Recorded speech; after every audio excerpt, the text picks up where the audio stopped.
ও মা, এটা কি বার্থডে কেক নাকি? কি রে, তুই কি কাটছিস অমৃতা? না রে, এটা হলো বেসনের চিলা। এই হলো সাথে ঠিক টেস্টি নারকোল আর ধনেপাতা দিয়ে আর সর্ষে ফোড়ন দিয়ে একটা চাটনি, যেমন ধোসার সাথে পাওয়া যায়। কি খুব টেস্টি লাগছে তো। এটা কিন্তু প্রচণ্ড হেলদি।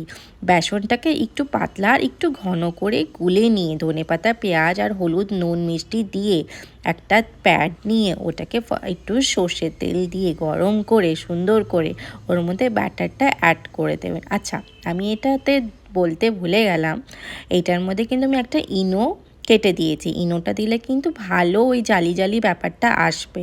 খুব সুন্দর, দেখতেই পাচ্ছেন ভালোটা জালি ফর্ম তৈরি হয়ে যাচ্ছে। ব্যাস, আর কি, এইরকম হয়ে গেলে এপিট ওপিট করে একটু ক্রিস্পি করে ভালো করে ভেজে নিতে হবে। আমার ভাজা ডান। আমি কিন্তু প্লেটিং করে এবার খেতে বসে পড়েছি। আমার এক্সপ্রেশন দেখে আর প্লেটিং দেখে বুঝতেই পাচ্ছেন যে এটা কত খেতে সুস্বাদু হয়েছে। এটা কিন্তু আপনি জলখাবারে অবশ্যই করতে পারেন। আবার পরের ভিডিওতে দেখা হবে। টাটা।